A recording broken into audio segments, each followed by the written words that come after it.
Hi guys, today we'll show you the location of the jacking points in Volvo XC40. There are total 8 points underneath the vehicle. We have 4 plastic ones. So right here you can see the plastic jacking point, and there are 4 metallic ones. There is one right here.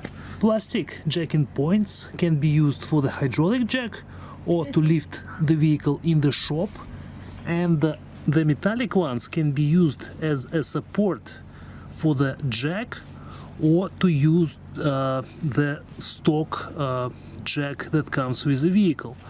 So we have 2 in the front right here. We have 2 in the back. There is one plastic one right here, and this is the metallic point. And the situation is identical on the other side. We have 2 in the back, 1 plastic and 1 metallic one right here, and in the front